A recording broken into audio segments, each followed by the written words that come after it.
Olá vocês! Por sugestão de um seguidor, estaremos conversando neste vídeo sobre relacionamento entre pessoas com idade acima de 60 anos. O quão importante poderá ser para a sua vida e sobre a proteção jurídica de seus bens, justamente para não causar prejuízos financeiros a si e para seus herdeiros. Sou Isis Souza Araújo, advogada, e bem-vindos ao canal. O processo de envelhecimento tem sido considerado historicamente para uns como a etapa final da vida, a fase do declínio, mas para outros, uma etapa que se tem mais sabedoria, maturidade e serenidade. A população, de um modo geral, acredita que envelhecer é essa etapa de perdas, inclusive dos antigos referenciais de vida, gerando uma consequente crise de identidade e leva a tendência ao isolamento daqueles que são solteiros ou viúvos. E surgem situações de desamparo.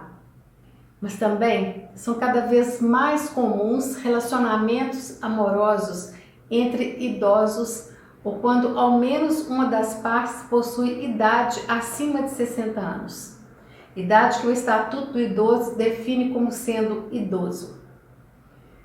É importante esclarecer que a capacidade e autonomia do idoso, independentemente da idade que tenha, devem ser sempre respeitadas em todas as relações e decisões por ele tomadas e assumidas. E como disse, não é porque a lei, o Estatuto do Idoso assim o define, que uma pessoa de 60 anos ou mais não pode ter sua vontade prevalecida. Sabemos que existe muito preconceito, mas para os casos em que for comprovada a serenidade, a legislação possibilita que essa pessoa idosa seja interditada e fique sob os cuidados de um familiar ou parente.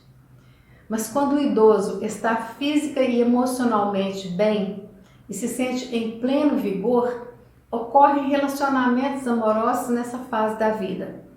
A família ou a própria pessoa se preocupa em proteger o patrimônio para não ter prejuízos financeiros ou causar prejuízo aos seus herdeiros. Sendo assim, se existe união estável, namoro ou casamento, a legislação brasileira procurou proteger o patrimônio daqueles com idade a partir dos 70 anos ou mais. Ou seja, toda pessoa com idade de 70 anos ou mais, caso tenha interesse em casar-se, deverá ser adotado obrigatoriamente o regime da separação total de bens. Os bens que já pertenciam à parte maior de 70 anos, quando se casou, estará protegida legalmente. Mesmo os bens adquiridos durante o casamento pertencerão exclusivamente a ela e fazem parte da sua herança.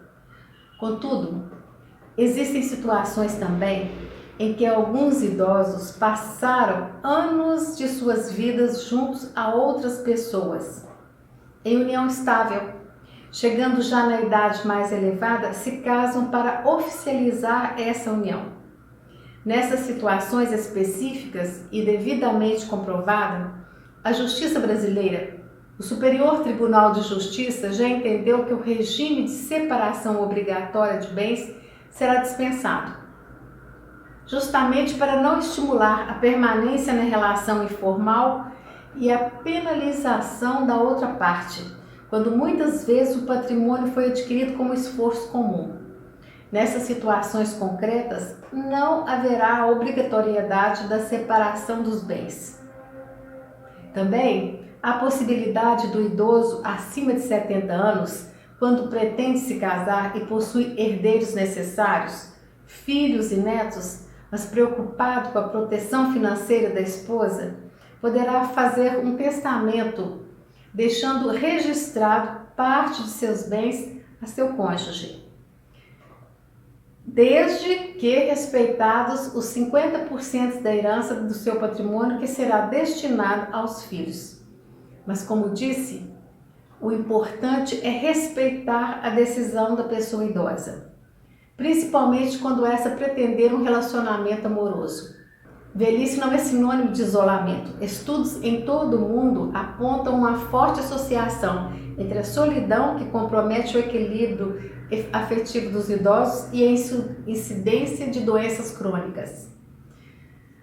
Pois bem, espero ter ajudado vocês com o tema de hoje. Peço que curtam, inscrevam-se no canal e no próximo vídeo estaremos conversando sobre outras questões relacionadas ao direito. Até lá!